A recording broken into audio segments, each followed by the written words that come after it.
guys, Tomboy601, and today we have the pirate content early. Yes, the good old devs of World Warships Legends decided to give the community contributors the pirate content early, so today we're going to be going over all of the pirate content, and then in tomorrow and the day after video, we'll be releasing reviews on the two new ships, Le Fondeur and the Caprice.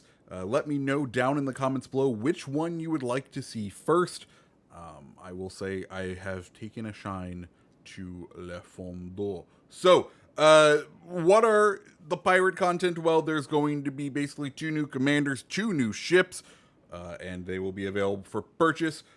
Or you can try to go through them and get them through containers. Let's go ahead and throw up the drop rates of containers. The way these work is they'll be available for real dollar value. So each one you're guaranteed to get 1,250 doubloons. And then from there, you get one other kind of like bonus item. So no matter what, you're going to get that 1,250 doubloons. Then you have a 30% chance to get 3 pirate camos, a 19.95% chance to get 1 million credits, a 17.5% chance of getting 2,500 global XP, a 10% chance of getting 250 doubloons plus Blackbeard's Curse. What Blackbeard's Curse is it's 1,718 doubloons, which is 1718 was when he died, so, you know, ha ha ha ha ha. It's basically bonus doubloons.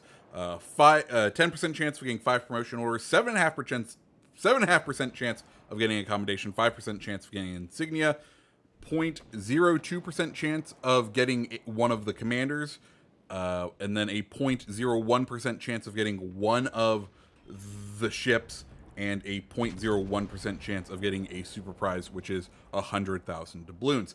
And just as far as what these guys will cost for regular currency, we're not 100% sure yet. I tried asking the questions to the devs, but I'm not 100% sure.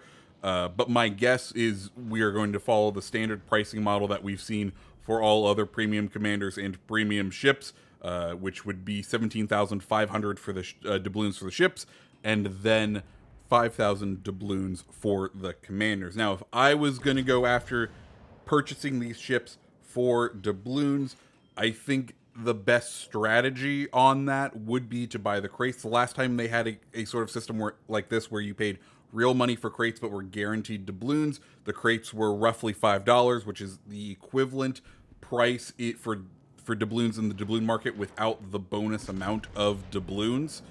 Once you do that, basically what you're trading is the bonus amount of doubloons for those other drops, and that's kind of how I would go through this if I was planning to purchase any money or purchase any doubloons. Mind you, 17,500 doubloons. That's a pretty penny. But one other thing you do need to know: this content currently not available. For some reason, it's coming out December 1. The last time this occurred, I think, was with the Pan-European ships, and I think it has to do with just revenue and like revenue reporting, and they want it to be in a certain month when they have a spike in revenue and reported for the month. That is my guess. That's pure speculation, but that's kind of my guess. So with all of that said, let's go ahead and dive on in to the ships and the commanders. You've been seeing La Fondeur up on the screen. That is one of the new ships. But first, let's go and talk about the commanders. The commander we are running with La Fondeur is Michael Letir. Very interesting, and we'll go over the changes of these two ships because they're a Le Fantasque and a John Bart, but kind of changed. And La Fondeur is a more secondary focused John Bart, which is quite fun. And his base trait kind of goes into that. Ship's ATBA, which is the new shorthand for secondary batteries. He boosts the shell damage of your secondary batteries. And then he kind of has your standard brawler build, which is kind of what we are running. And then in his final skill slot, he does have a unique skill, which is going to reduce the fire duration when damage control party is on cooldown, and it's going to reduce flooding damage to your ship. So nice little skill there. I'm still going to run Master Mechanic for the extra heal. That's just kind of what I'm going to do there. The other new commander is, well, Adrienne M. Davis. She's a British destroyer commander, and she is torpedoes focused. Her base rate is going to reduce torpedo launcher reload time and cooldown time for consumables. Cool, kind of run of the mill, kind of feeling a little generic there. And then her unique skill is quite fun for the British destroyer captains out there, especially ones who like to use the torpedoes, because you get a damage boost when running them in single fire mode, which I absolutely love, because I love my single fire mode. It may give me really wonky like spread because I'm just like, oh, let's throw it here, let's throw it there, let's throw it there, here, there. But you get up to a 5% boost of damage to the torpedo with the single fire mode, and then also additional smokescreen dispersion time. So that's her unique skill. I think it's just kind of fun. So that's that. Let's go ahead and talk about the ships. First off is Caprice. Caprice is, well, a Le Fantasque, but she's changed sides. She's a British Le Fantasque. They've added the smoke generator in the second slot, so you can swap it between main battery reload booster. And then they also has sonar interchangeable with the engine boost, which, yeah, this is a fun little change all around to this boat. It is very hard to give up that that engine boost, but oh boy, having sonar is a ton of fun. Next up, we do get the addition of tube by tube, so tube by tube launching for the torpedoes because it's British. So those are the buffs. Then it's received several nerfs in its place.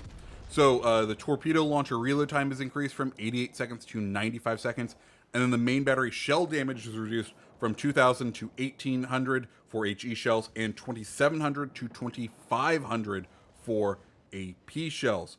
Finally, the main battery reload time has increased from 6 seconds to 7.5 seconds. So a couple of big changes there, a lot of buffs and nerfs, but I will say I've been having a ton of fun with this ship.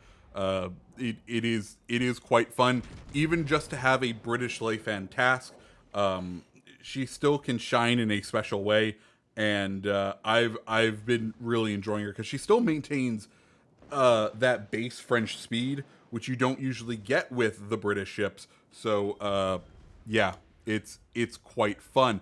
Next up, the one that I have a feeling is going to be the controversial one, and the one that a lot of people, we will be seeing a lot of this boat, La Fondeur.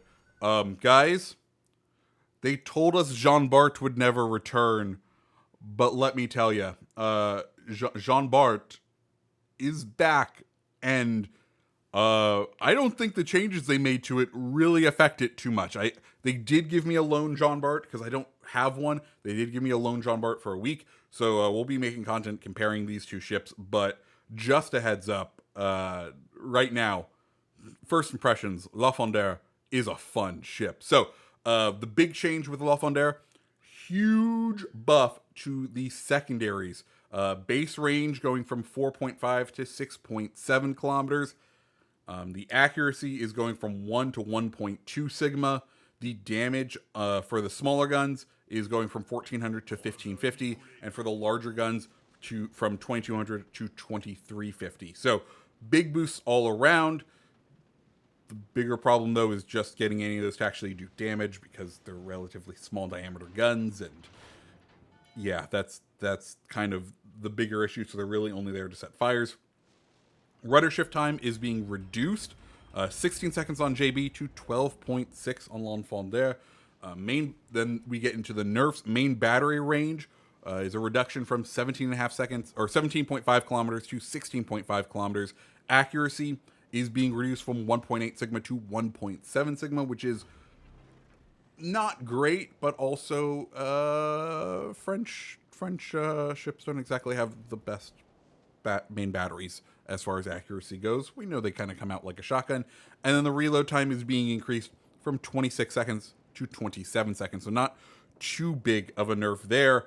And that's La Fondeur, not Jean Bart. That's La Fondeur. So overall, I can say I've been having fun with La Fondare this morning. She has been quite fun to play. But guys, that is the pirate content. What do you think? Let me know down in the comments below, and please tell me, do you want La Fondare review first, or do you want Caprice review? Let me know, guys. As always, if you liked the video, go ahead and hit the like button, hit the subscribe button, and I hope you have a fantastic rest of your day. See ya.